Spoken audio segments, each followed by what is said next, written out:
Good morning. आज आप लोगों को हम ये बताना चाहेंगे कि जो इस चैनल में फिजिक्स के टीएस चैनल में जो भी 11th 12th और किसी कंपटीशन के लिए जो भी वीडियो बने हुए हैं उनमें स्टार्ट के कुछ वीडियो ऐसे हैं जिनमें साउंड कुछ कम है, आवाज़ कुछ कम है, क्योंकि जो मेरा स्टार्टिंग का वीडियो था उसमें मैं बिना माइक से ही वीडियो बने थे तो उसकी आवाज़ कुछ कम आती है। तो स्टार्ट के 8-10 वीडियो 10-12 मान लो 15 वीडियो में आवाज़ थोड़ी कुछ कम है ना, लेकिन उसके बाद वाले वीडियो में आवाज़ अच्छी है। इसलिए हम जो फिजिक्स 12th क्लास के जो प्लेलिस्ट में फर्स्ट चैप्टर से पूरी फिजिक्स डली हुई है, लेकिन उसमें कुछ भी स्टार्ट के वीडियो ऐसे हैं जिनमें आवाज़ थोड़ी कम आती है, तो उस वजह से हम फर्स्ट चैप्टर के वीडियो नए सिरे से बना रहे हैं। उसमें से उसकी प्लेलिस्ट में है फिजिक्स 12th 2023 न्यू वीडियो, तो उसमें फर्स्ट चैप्टर की वीडियो रहेंगे, लेकिन प्लेलिस्ट में जो इसके पुरानी प्लेलिस्ट में पुराने वीडियो पूरे फिजिक्स है फर्स्ट चैप्टर से लास्ट तक, है ना। तो इसमें हम नए वीडियो कुछ बना रहे हैं, उसमें आवाज़ कम होने की वजह से। वैसे जो इसमें बताएंगे वही प्लेलिस्ट में पहले से है उस प्लेलिस्ट में, ठीक है ना। तो ये जो 11th 12th के बच्चे जो चैनल को देख रहे हैं या उनके पेरेंट्स हैं, तो उनके लिए हम ये बताना चाह रहे हैं कि जो प्लेलिस्ट में वीडियो पूरी फिजिक्स का है, पर ये नए वीडियो इसलिए हम डाल रहे हैं कि उसमें कुछ आवाज़ कम आ रही है, इसलिए। तो चैप्टर फर्स्ट में आवेश पहला पॉइंट होता है फिजिक्स 12th क्लास में, आवेश। और वैसे ये सब बता दिए कि प्लेलिस्ट में सब कुछ पहले से है, लेकिन नया आवाज़ कुछ कम उसमें आती थी, इस वजह से ये हम दोबारा उसको बता रहे हैं। तो आवेश आज हम फर्स्ट चैप्टर में आवेश की बात करेंगे। आवेश क्या होता है, उसका मात्रक क्या है, विमीय सूत्र क्या है, उसका छोटा मात्रक, बड़ा मात्रक, है ना, विद्युत क्या है ना, तो ये सब कुछ, ठीक है ना।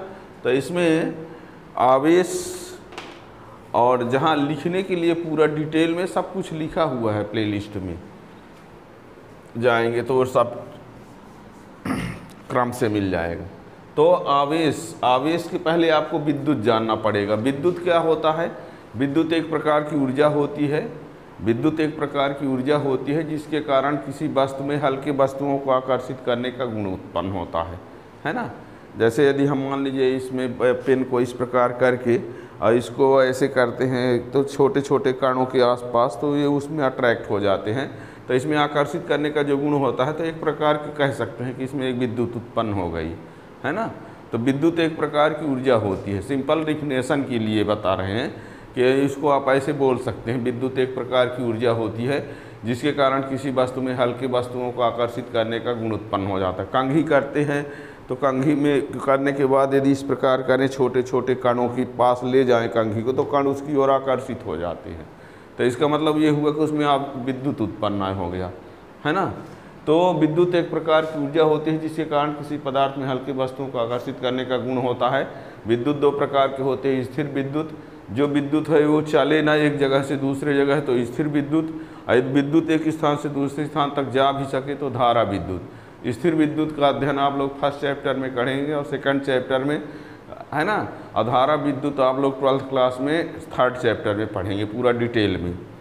अब स्थिर विद्युत की मेन राशि जो होती है, स्टार्टिंग स्थिर विद्युत की प्रारंभिक राशि जो है वो आवेश है। आवेश, यदि किसी वस्तु में विद्युत बल का अनुभव होता है तो इसका मतलब है कि उसमें आवेश है। यदि किसी वस्तु में विद्युत बल का अनुभव हो रहा है तो इसका अर्थ होता है कि उसमें एक राशि है और वो राशि है आवेश, तभी तो विद्युत बल का अनुभव होता है, ठीक है। यानी आवेश जो है एक ऐसी राशि होती है जिसके उपस्थिति में कोई भी वस्तु विद्युत बल का अनुभव करे, और यदि विद्युत बल का अनुभव नहीं होता है, इसका मतलब है कि उसमें वो राशि नहीं है। कौन राशि? आवेश। यदि विद्युत बल का अनुभव होता है तो किसके कारण होता है? आवेश के कारण। यदि किसी में विद्युत बल का अनुभव हो रहा है तो किसके कारण हो रहा है? आवेश के कारण। तो यानी क्या हुआ? आवेश वह राशि है जिसके कारण किसी वस्तु में विद्युत बल का अनुभव होता है, जिसकी उपस्थिति में। और यदि वो नहीं है तो विद्युत बल का अनुभव नहीं होगा। ये स्थिर विद्युत की प्रारंभिक भौतिक राशि है। आवेश जो है स्थिर विद्युत की क्या है? प्रारंभिक भौतिक राशि है। अब इसको मैं गणितीय रूप में परिभाषित कैसे करते हैं? तो विद्युत धारा और समय का गुणनफल आवेश कहलाता है। ठीक है ना? क्या क्या कहा हमने? फिर से सुनना। स्थिर विद्युत की प्रारंभिक भौतिक राशि है आवेश। अब वो ऐसी राशि है जिसकी उपस्थिति में कोई वस्तु विद्युत बल का अनुभव करती है, और यदि वो नहीं है तो विद्युत बल का अनुभव नहीं होता। और ये विद्युत धारा और समय के गुणनफल के बराबर होता है। इसे Q से प्रदर्शित करते हैं। और Q जो है वो कैपिटल भी हो सकता है, स्मॉल भी हो सकता है ना? यानी तो यहाँ ये लिखे देते हैं, स्थिर विद्युत की प्रारंभिक भौतिक राशि है। ठीक, इसकी उपस्थिति में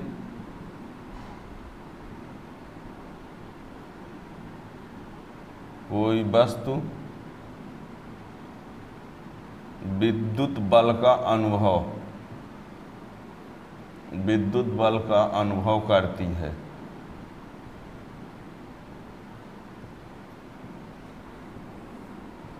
यह विद्युत धारा और समय के गुणनफल के बराबर होता है। विद्युत धारा और समय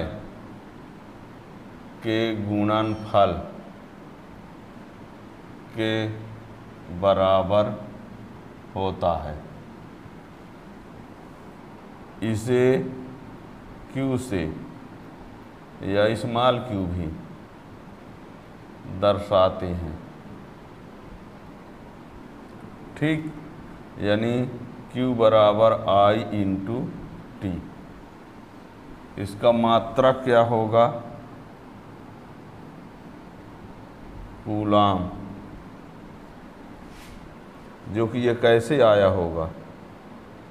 एम्पियर गुणे second. I ampere, T second. Ampere गुणे सेकंड से ही क्या बना है? कूलाम। और ये किस पद्धति में है? SI पद्धति में। ठीक है। और एक और मात्रक होता है स्थैत कूलाम। क्या होता है? और ये होता है CGS पद्धति में। और एक होता है ऐब कूलाम,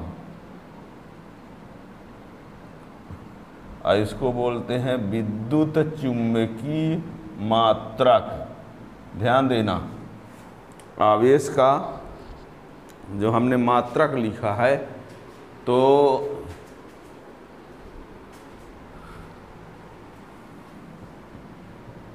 क्या लिखा है? आवेश का मात्रक कूलाम SI पद्धति में, स्थैत कूलाम CGS पद्धति में, ऐब कूलाम विद्युत चुम्बकीय मात्रक है। आप लोगों से कभी बोर्ड एग्जाम में पूछ दिया जाता है कि आवेश का विद्युत चुम्बकीय मात्रक क्या है? तो आवेश का विद्युत चुम्बकीय मात्रक क्या है? ऐब कूलाम। CGS पद्धति में मात्रक क्या है? स्थैत कूलाम। SI पद्धति में मात्रक क्या है? कूलाम है। ये सबसे ज़्यादा चलता है। ठीक है ना? अब इनके बीच में संबंध क्या होता है ये भी लिख देते हैं। देखिए,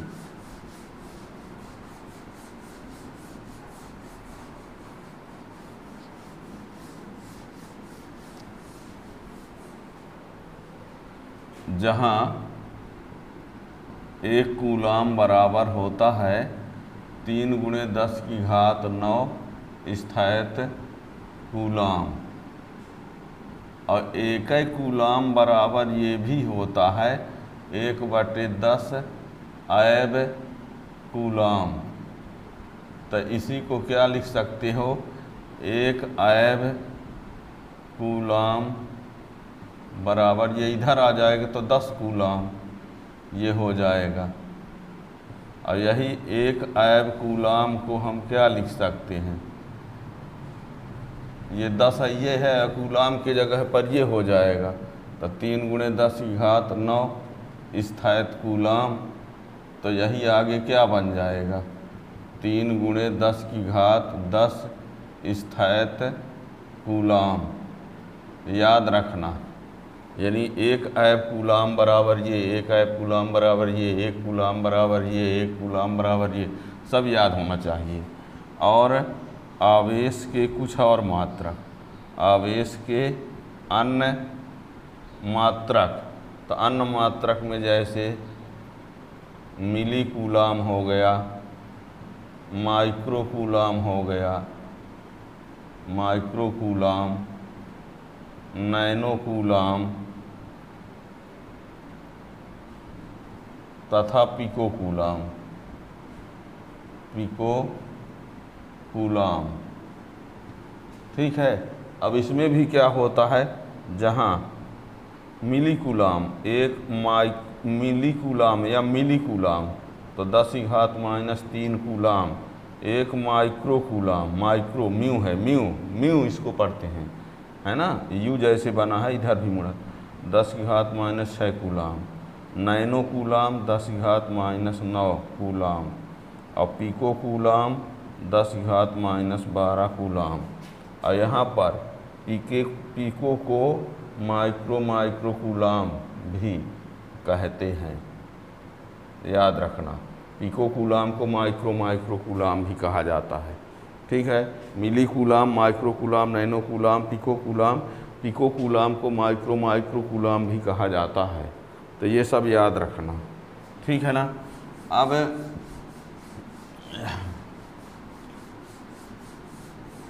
ये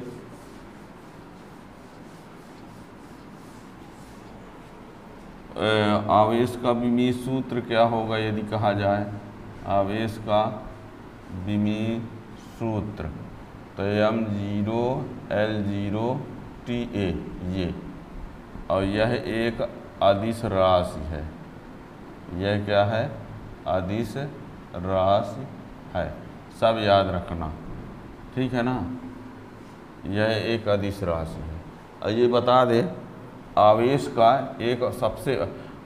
का सबसे बड़ा मात्रक, नोट, आवेश का सबसे बड़ा मात्रक फैराडे होता है, याद रखना। जहाँ 1 फैराडे बराबर 96,500 कूलाम, ये ठीक है। फैराडे, आवेश का मात्रक कूलाम ही लिखोगे, लेकिन जहाँ कहा जाए कि सबसे बड़ा मात्रक तो फैराडे होता है ना। और आवेश के बारे में आपको बता दें, आवेश धन आवेश भी आवेश 2 प्रकार का होता है, एक धन आवेश होता है, एक ऋण आवेश होता है ना। धन आवेश का मतलब होता है इलेक्ट्रॉनों की कमी होना, ऋण आवेश का मतलब होता है इलेक्ट्रॉनों की अधिकता होना। 2 वस्तुओं को आपस में रगड़ा जाए तो एक में धन आवेश उत्पन्न होता है, दूसरे में ऋण आवेश। ठीक है। तो आवेश की जानकारी के लिए आपको चैनल सब्सक्राइब किए रहेंगे तो अगले वाले वीडियो में आवेश के प्रकार के बारे में जानकारी हो जाएगी, उसका भी वीडियो हम आपको बना देंगे नया। और वैसे हमने बता दिया कि पहले से प्लेलिस्ट में physics 12th class Hindi medium में आप प्लेलिस्ट में जाएंगे तो सब कुछ है, पहले से बना हुआ है, लेकिन वहाँ बता दिए ना कि 8-10 वीडियो में कुछ आवाज़ कम आती थी, इसलिए हम नया वीडियो बना रहे हैं। और वैसे सब कुछ पहले से उसमें है। ठीक है ना। चैनल को सब्सक्राइब कर लेंगे तो आपको 12th क्लास के जो भी नई जानकारी, उसमें नए वीडियो बनेंगे नए क्वेश्चन के लिए, वो सब आपको उसका नोटिफिकेशन मिलता रहेगा। यदि आप YouTube में क्रम से कोई भी टॉपिक पढ़ना शुरू करें, कभी दिक्कत ही नहीं आएगी। जहाँ भी दिक्कत आए कमेंट से आप पूछ सकते, कमेंट के माध्यम से पूछ भी सकते हैं। अब बोर्ड एग्जाम के लिए तो ये बता दें कि उसमें जितना भी पढ़ाया गया है, जितना भी है, उसमें से बोर्ड में एक भी क्वेश्चन ऐसा नहीं होगा जो उससे बाहर का आएगा। ठीक है ना। जो भी आपको समस्या हो आप बिल्कुल पढ़िए और कमेंट के माध्यम से पूछ भी सकते हो। Thank you.